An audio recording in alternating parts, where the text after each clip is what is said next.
Been having a good time this week working on that 4104 with my son. As you know, I hurt my back a few weeks ago, so Tyler came and helped. He's been a huge help. We've had a great time. No arguments or anything. We really had a good time working on the bus. A couple things were, a couple positive, a couple negatives, and we just worked through everything. Today we're getting ready to drive it. At the end of this video, you'll see. But a lot of hard work went into this, and we're slowly getting there.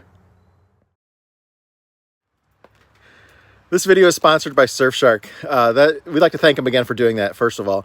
But that's the VPN that we use, the Virtual Private Network. It's an app. You can use it on your computer, your phone. It just makes you more secure using the internet. You can choose different locations. It's hiding your IP address. It's securing your personal data and your information. It's super easy to use. If you're looking for a VPN, definitely check out Surfshark. They have a Black Friday sale going on right now. It goes up until Cyber Monday. You get 83% off the regular price. Plus, right now, you're getting an additional 4 months for free on top of that. And then after Cyber Monday, it goes down to 3 free months. And so you get that extra month if you take advantage of the Black Friday sale now. Everybody's gonna be doing a lot of online ordering and stuff right now at the holidays. It's a great time to do it. When you're picking your movies on Netflix and things like that, if you go to another country, not all the videos that you normally watch in the US are available. So you can choose the different locations. You can watch the videos that are now available to you in the country where you're from.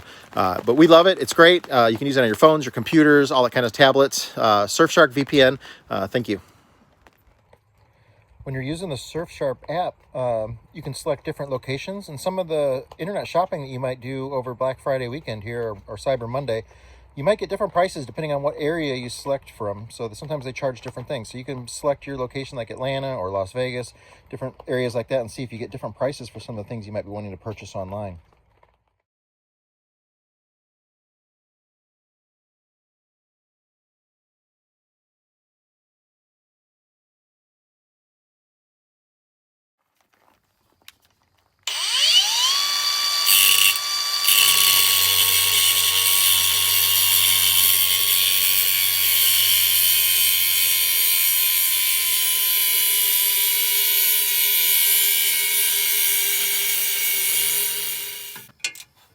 Got the fan going back on here. I'll have the shroud back together and on there in just a minute. Stupid design from GM is that the radiator doesn't line up with the fan, so the fan blades actually hang over the radiator a little bit. It's crazy.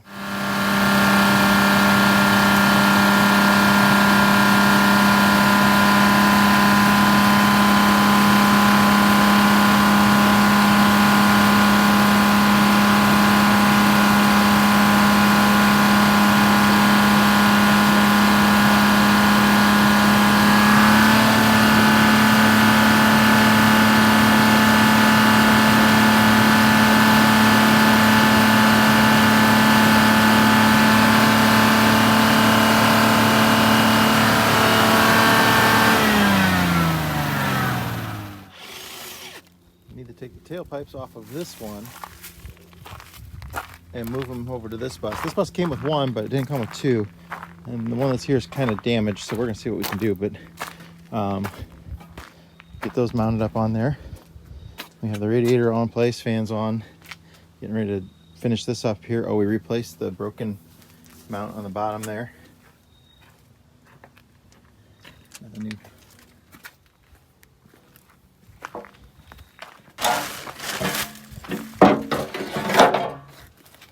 bumper ready to go. We're going to take a couple brackets off the other one.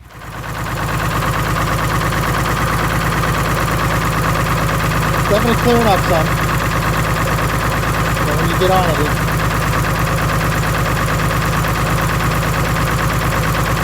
is it more the left side of the exhaust than the right? Under acceleration, yeah.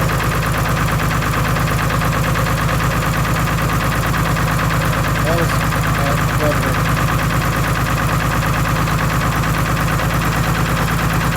Rev it up and down.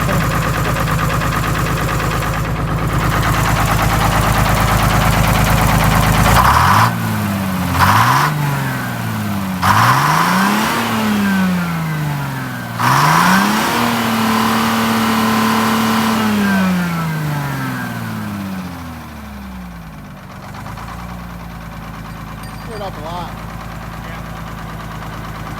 Go ahead and flip the switch to shut it off up front. Lock it on the left, all the way to the left.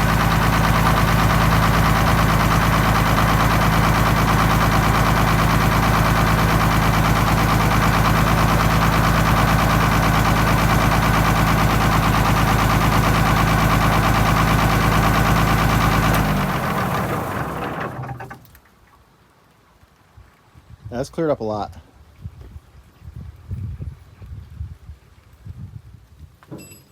While I was running, I saw a little bit of fuel leaking out of here. Looks like it might be the brass fitting on the bottom. I have to check that. Yeah, it's definitely, I saw it drip onto the starter. So it's the fitting, not the, we'll see. Hopefully that's just rust on the exhaust valves, and it'll start clearing up, and then the valves will seal better and it'll go. That's what happens when they sit for a long time. The exhaust valves are open, so rust forms in there. Sometimes more than one cylinder you can get, because you can get the air coming in from the other side too, condensation and stuff like that, because there's always a couple different things that are open. Plus, because it's a two-stroke, you can get some rust inside the cylinder liners too, whichever ones are open to the air. That'll happen too. So I'm not worried about it. It's getting much better. I assume that cylinder will come in. See a few things. I definitely got a valve cover gasket leak on there. See oil coming down out of there. But we'll get into it some more. Really, best thing for now is just to get a drive on it, get it under load. You know, we'll run it up and down the hill 15-20 times maybe, and see what it does. Tyler looked at me funny. I don't have license plates here for it, so I don't want to take it on the road. So around the hill is about all I got. So okay. We'll see what it does. My arms and back hurt just thinking about all the multi-point turns to go up and down that hill multiple times. Yes. That's going to be fun. So I brought the Bluetti power station down here to run the battery charger that we're going to charge the bus with. We do not have an alternator hooked up on here yet, and I'll explain that in a minute why, but I just want to make sure we keep a full charge on these batteries. We'll also be able to use the Bluetti today to run the air compressor so we can install the new spring brake cans by retracting the brakes by adding air, not having to use the bus air. And we'll be powering a Sawzall. We've got a couple things we got to cut out of the way. There's an old generator exhaust that's in our way to mount the cans, so we need to get that moved out of the way. So we'll be doing that here in just a little bit. So the new engine came with a 50DN alternator there. The old engine had a generator. They require different voltage regulators. This is the voltage regulator that goes to the generator. I believe it's carbon pile in there. So I don't know what it is, but whatever it is, the technology is not the same. It requires a totally different voltage regulator. The new bus, the donor bus where we got the engine from, when they opened this compartment, that spot was totally empty, so it wasn't even there. But the new owner the old owner did since find it mounted somewhere else in the bus, so he's sending it to us. So we'll be taking this one out and putting the new one in and hooking it up correctly, and then we'll have an alternator. But until then, we're running the bus without an alternator producing power for us. So that's why we're gonna have the battery charger going today to top the batteries back off, because we've started the bus about 10 times without having an alternator. Okay, I just have a little test set up here where I can inflate this with air to retract the spring when we add air to it, so I can install it easy. I have the spring there.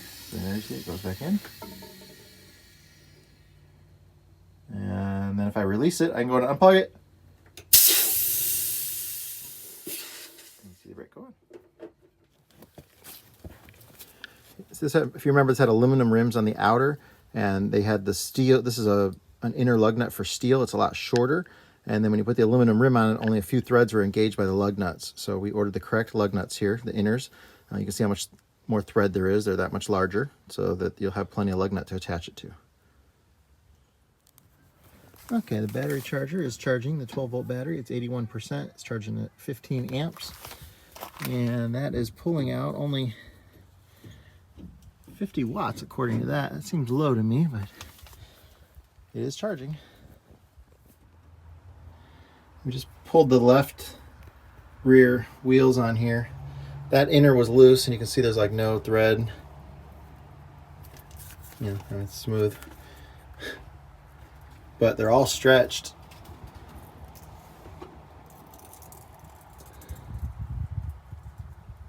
See right here where the threads are jacked on all of them, where it's been stretched in the middle. They were just on there so tight. People using those big impact guns. Every single one of these need to be replaced.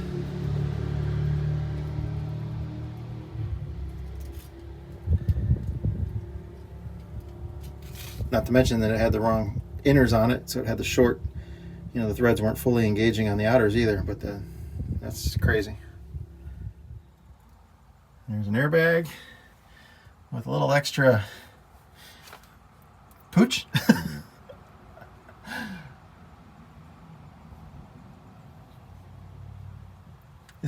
It's not the Tuma. Oh, those need to be replaced. There's a little one on the other airbag, Tyler noticed on the inside, but yeah, that's not good. Your airbag's not supposed to look like that. Have a softball growing out of the side of it. You can see that that shock is bad. It's got oil leaking out of it.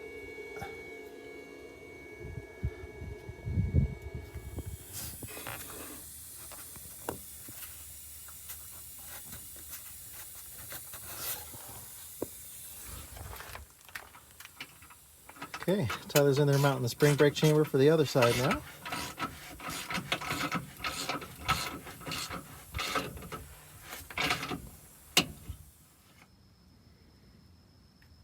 So I'm not really messing with anything electrical, but I do have the batteries onto the bus.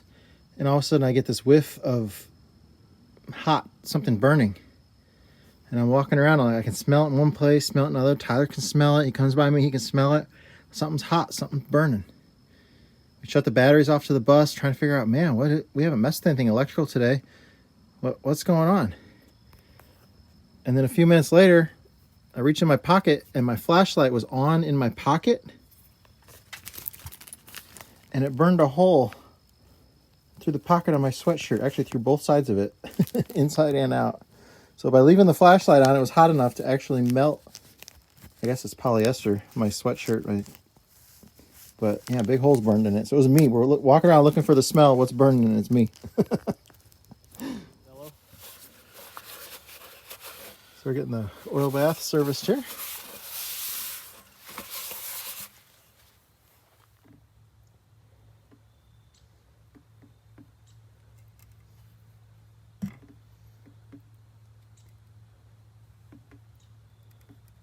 Push it back down.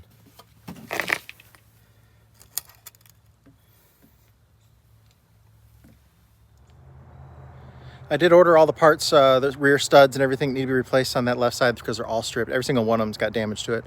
I'm fine driving here on the property, but I'm not going to let it go out on the road with that. Parts won't be here until Wednesday, so it's a holiday weekend, so we'll get those probably on this weekend. But I wanted to get the bus for a test drive before that, but again, it's just here on the property. We're not taking it on the road. It's not going to lose a wheel, but I definitely wouldn't allow it on the road with those.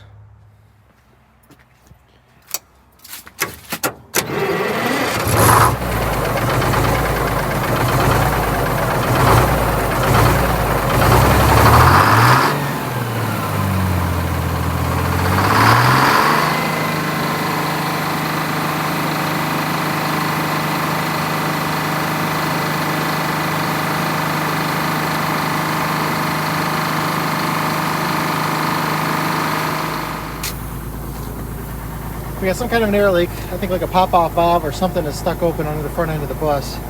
But because it's 4104 and has an air shutdown, the engine's running, I can't shut it off without building air pressure.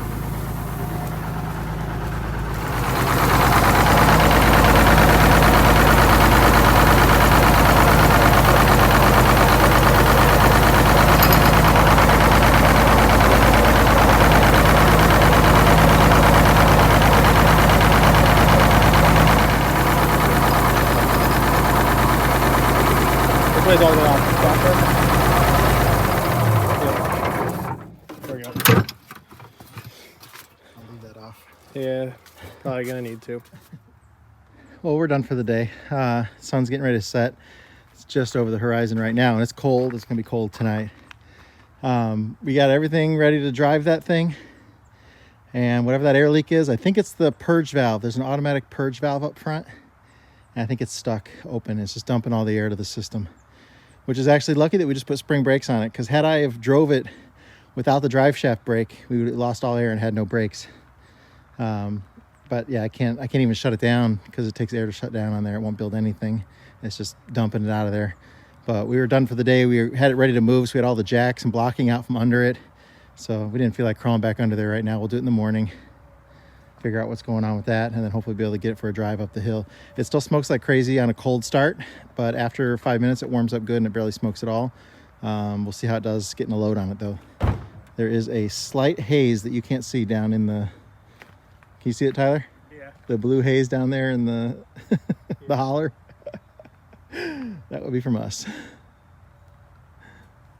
Making this side Kind of see it over there, yeah.